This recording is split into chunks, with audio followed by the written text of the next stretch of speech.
Olá pessoal, tudo bem? Tudo certo? Tudo ok por aí? A Bíblia é o texto mais manipulado da história, você sabia disso? Então, para começar, não existe um único texto original. Todos os textos são cópias de cópias de cópias. E esses textos de cópias de cópias de cópias sofreram durante anos e anos uma manipulação. Os originais se perderam. Antes de 325, não existia nada de Bíblia como nós vimos hoje, pois a Bíblia nada mais era do que uma coleção ontológica de textos antigos reunidos pelo Concílio de Nicéia em 325. Antes e depois, ela continuou a ser produzida manualmente por copistas que retiravam e adicionavam os textos de acordo com a conveniência teológica do momento. Após a invenção da imprensa por Gutenberg, lá em 1440, cujo primeiro texto produzido, impresso, foi a Bíblia, foram as traduções que começaram a ser manipuladas até os dias atuais. Existem centenas de traduções, dependendo do que você queira dizer. Todas as denominações religiosas encomendam sua própria tradução.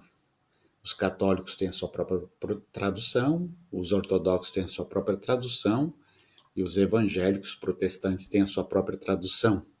Então, tem certas palavras, certos textos que para uma igreja quer dizer uma coisa e para outra quer dizer outra, dependendo da teologia dessa igreja. É uma confusão só. Elas primeiro fazem a interpretação e depois encomendam a tradução para verificar essa tradução.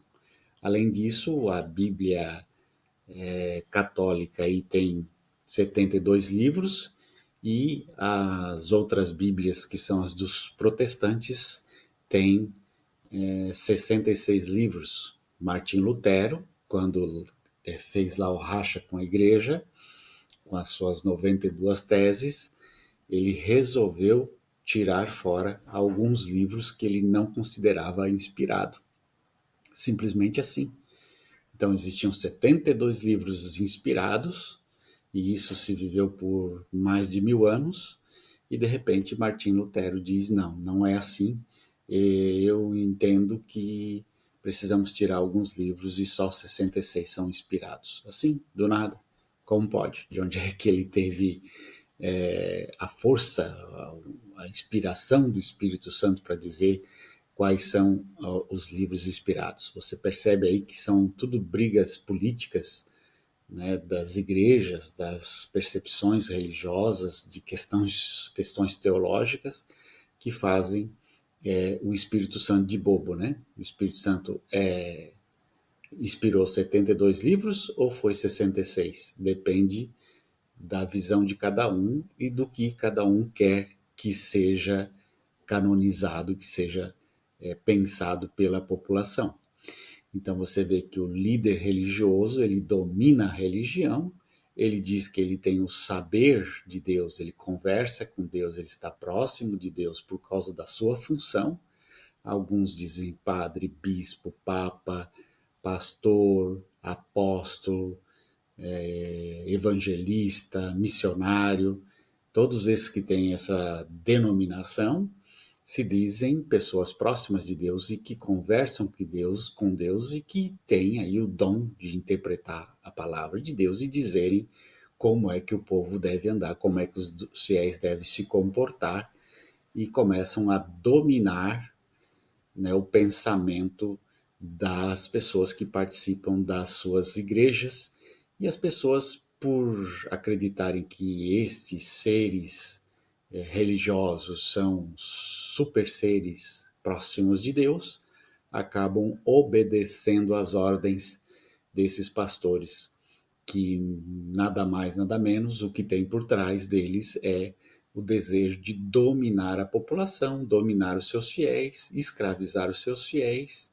fazer os fiéis de fantoche, retirar, né, o que puder de reflexão de compreensão, de interpretação dos textos, para que só eles, os religiosos, os que estão perto de Deus, possam fazer essa interpretação. E essa interpretação sempre, claro, é em favor deles mesmos.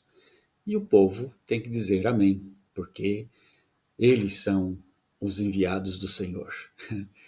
Isso aconteceu sempre, vai acontecer sempre, vai continuar acontecendo e as pessoas vão continuar se iludindo com essa necessidade de um pai que cuida deles, um pai que cuida do povo, um pai que diz como é que tem que andar, como é que tem que se vestir, como é que tem que se comportar, quanto dinheiro deve ter, quanto deve dar para a igreja, como é que deve casar, como é que deve ver o casamento, que é ser liberdade, o que é fraternidade, o que é justiça, tudo isso se entende de moral e ética, está sobre o governo dos poderes religiosos. Quem decide são sempre os líderes religiosos. Na Igreja Católica, os bispos que decidem quais as normas que devem seguir, os cardeais e, por fim, o Papa, que tem a sua infabilidade.